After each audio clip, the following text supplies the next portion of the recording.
laman lang. Kuya, huwag mo lang yan yan. Tatanggalin na namin yan. Tatanggalin na namin.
Sarap pa ng tulog, oh.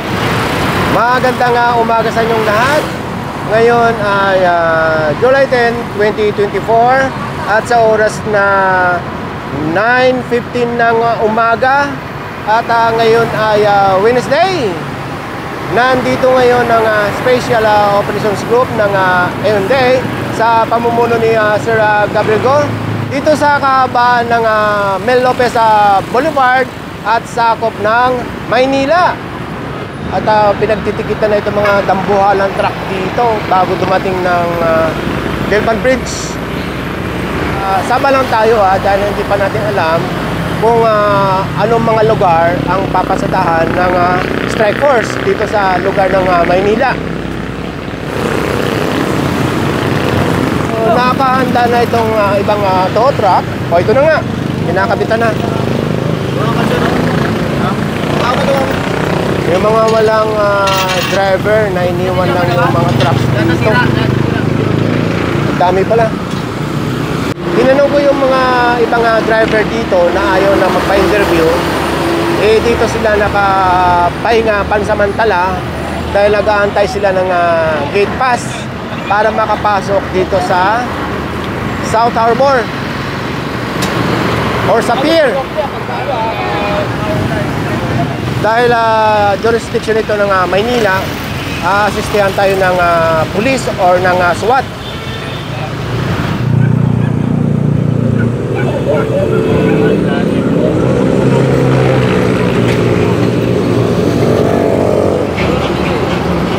Bali nagkalat ang team. Mayroong nauuna at mayroong nahuhuli. So matitikitan ito lahat. Yung walang driver dito, ayan, nakaabang na yung tow truck.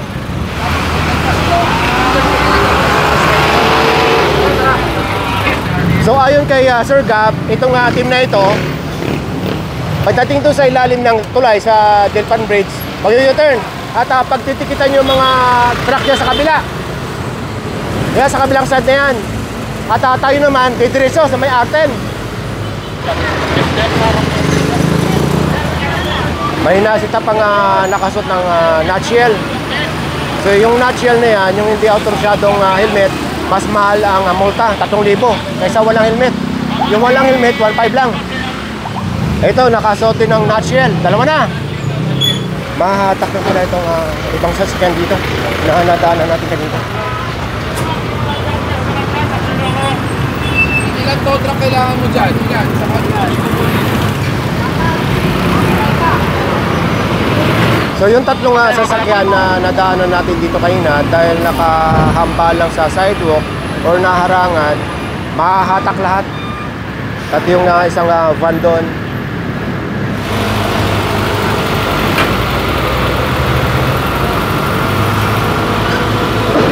yung helmet nila hindi authorized, nutshell.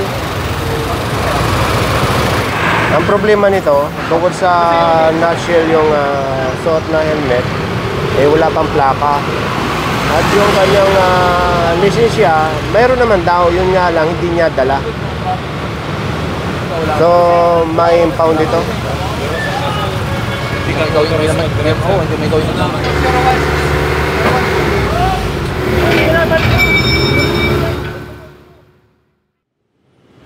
Okay, o saan tayo?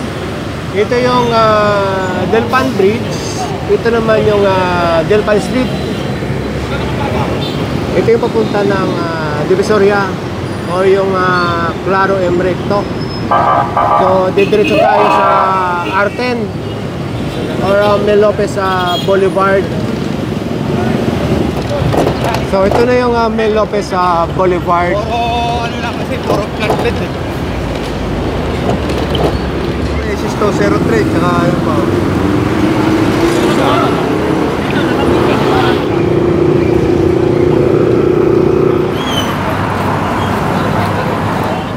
Ang oras ngayon ay 10:14 ng umaga. Nasa kabaan pa rin tayo ng Mel Lopez Boulevard. So sa nakikita natin, wala masyadong naka-obstruct sa kahaba ng kalsada at sidewalk. Nasa kanto na tayo ng Moriones sa kanitong Mel Lopez Boulevard.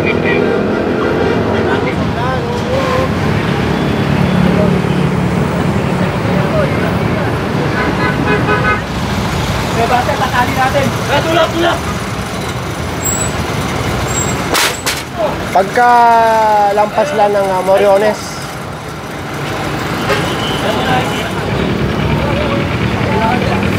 ano? Small town lottery?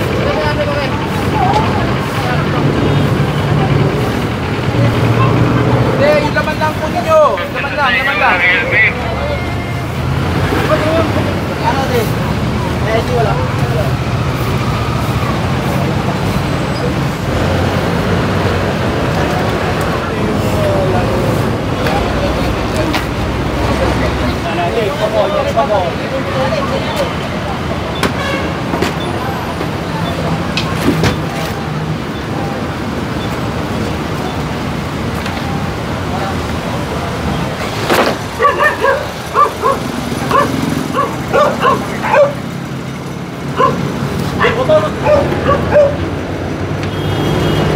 Itong kumpulan na ito, nasita yung driver nitong motorsiklo dahil walang helmet yung nagdadala. So itong mga basurang nakikita nyo, nakakalat na yan, dapat obligasyon ng mga residente dito na ilagay sa tamang lagayan, hindi nakakalat. Tapos kukunin na lang ng waste management ng LGU. Malinis lang ang pagkita. So yung mga kinukumpiska ng mga clearing team, yung mga nakaharang na obstruction sa kalsada at bangketa, hindi yung basura.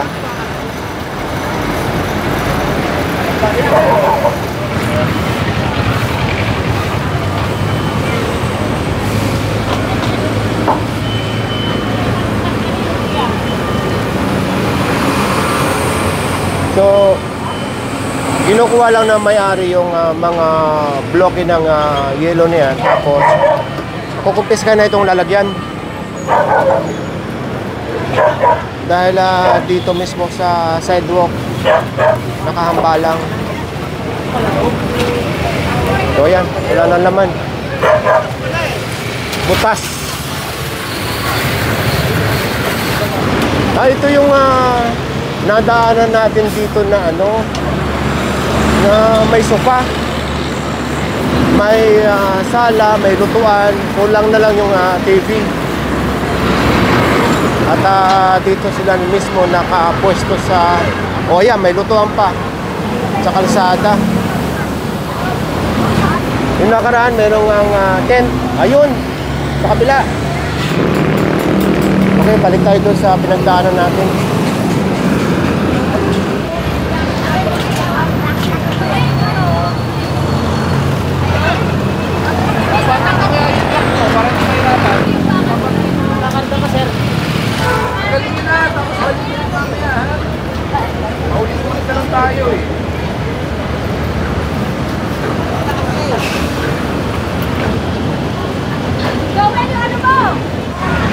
Ano po yan tayo? Washing machine? Hindi, ganito.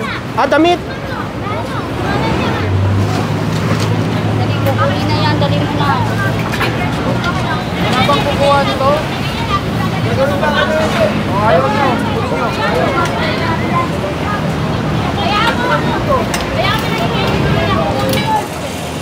Oh, ang ganda oh. Coffee vendor. May susi yan, may susi. Paano nakakabili dyan? Dito? 5 piso po. Dito. Ah, ito. Ayun. Oh. So, templado na yan pag lumabas. Oh, instant coffee.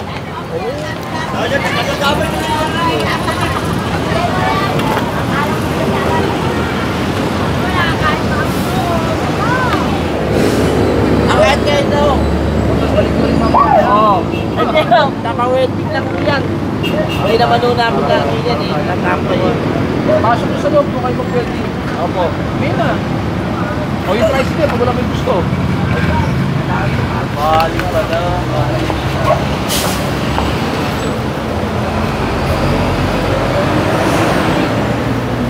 Sa loob, Roma, sa loob.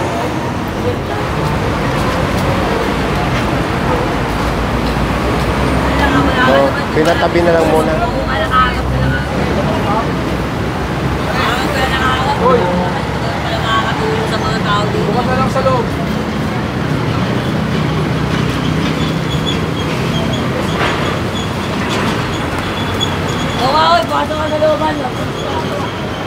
Ito, saan nyo ilalagay ito? Ano yung papasok yan?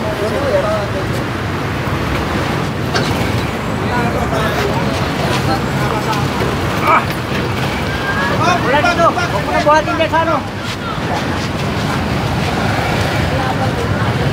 Diyan kayo. Bye.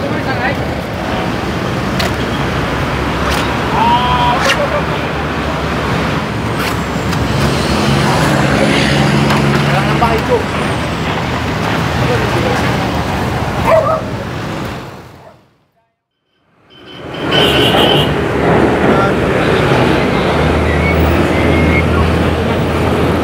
Ito, pinagsabihan na ito eh. At hindi kulumpis kayong tolda. O yan. Ganyan na ang nangyayari pagka hindi kulumpis kayong tolda. Ayan, kumpiskado na. Malamang pati yung tolda kunin na rin dahil binabalik-balik lang yan.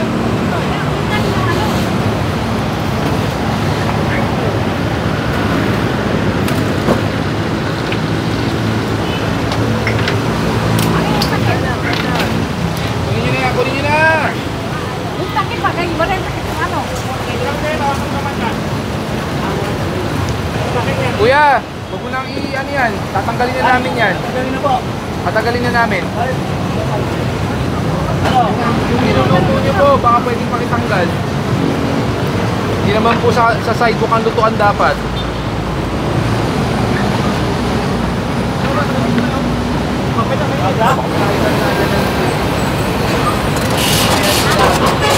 Ganyan ang mangyayari pagka halimbawang binigyan na ng abeso. Pagka hindi nila tinanggal yan or nag-self-demolish, ayan ang mangyayari. Sira. Apat, sige.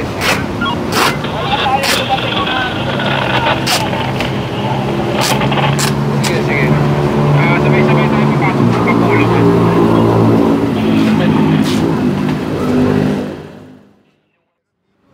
Nasa kahabaan pa rin tayo ng Mel Lopez Boulevard. At kita na natin yung kanto ng Kapulong. Yung traffic light.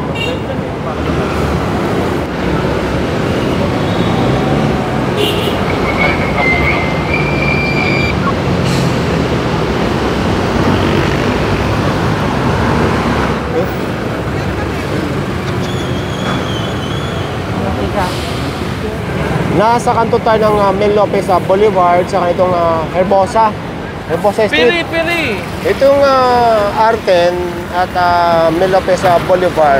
Ito ay main thoroughfare or kasama ito sa Mabuhay Lane. Kaya pagka nandito ngayon ang clearing team sa Maynila, itong Pinabalang ko. Arten or Mel Lopez Boulevard ang unang kiniklear. Hindi po. Nababalang ko. Yung laman pala ng mga container na ito, mga mantika.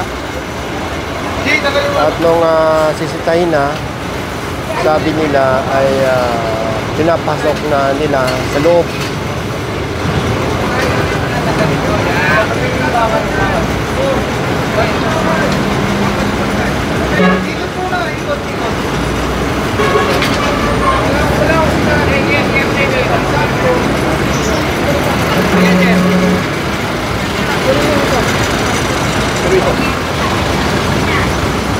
Wala ko sinabi kung kami. Sabi ko kami.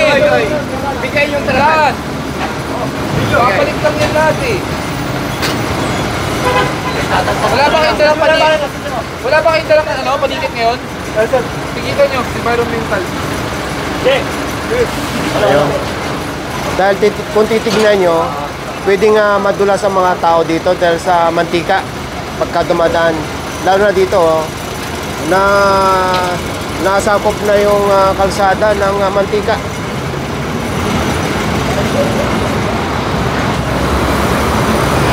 Sir, 1K. Saka yung ano? Saka ano? Drive mo hazard. Sir, ito yung naninikit ng scope. Ano ang pwedeng itikit nyo dito? Yung number 3, number 5, sir. Saan? Number 3 And number 5.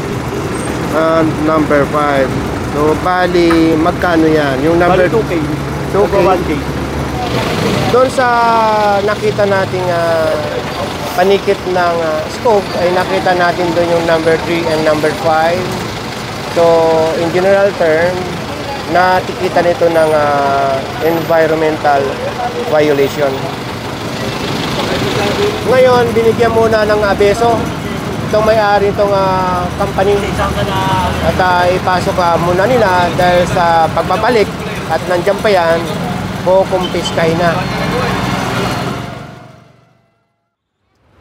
Nasa kahabaan pa rin tayo ng Mel Lopez Boulevard at nandito na tayo sa may kanto ng Kapulong. Umpisahan natin to. Ito, kumanan. Ito ay, itong kahaba ng Kapulong ay kasama ito sa Mabuhay Lane. Dire-diretso ng Tapitan. Dire-diretso ng Tayuman. Wala na yung mga truck dito nakaparada. Ayun ang parkingan nila, oh. Sa ngayon, wala na yung mga hollow blocks dito sa mga nasunugang bahay. Malinis na. Sa oras na 11:20 ng umaga.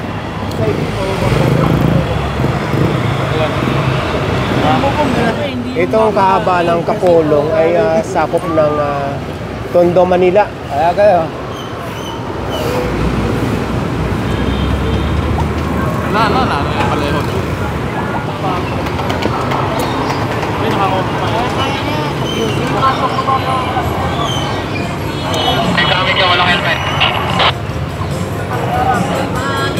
Parang walang helmet. Magmula doon sa pinasukan natin dito, ang mga nakahambalang itong mga tricycle. Pero yung mga illegally park vehicle, bukod dito sa mga ayan, wala na tayo halos nakikita.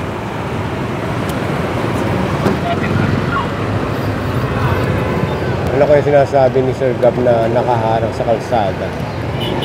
Pigit daw sa kabila, daming motor. Ito yung sinasabi ni Sir Gab, mga nakaharang.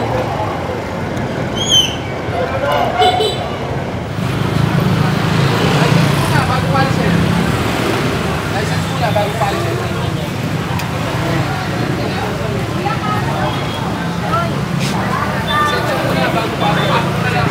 Lisensya muna. Boss! Hindi mo muna lisensya.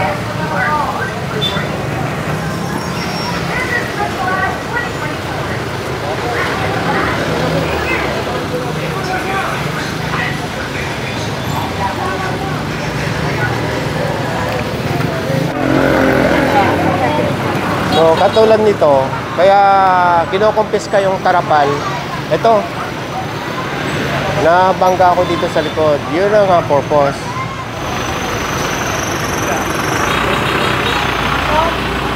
Bukod sa mga tarapal na umi-extend talaga sa kalsada kasi naglalagay sila ng table dito.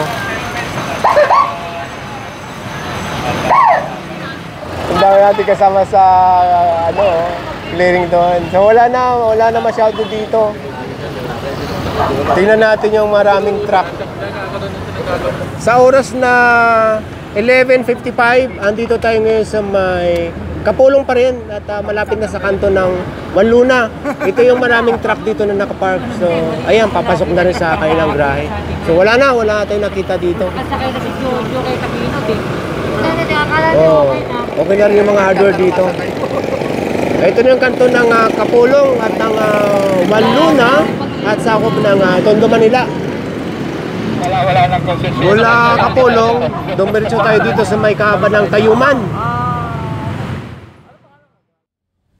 Ang oras ngayon ay 12:40 ng hapon at nasa kahabaan tayo ng Maria Clara.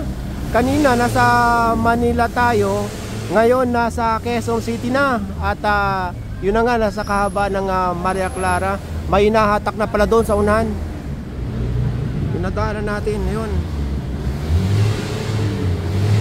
Ngayon dito sa pagpaning ng kamera, mayroon din yung nahatak. Ito yung orthopedic hospital.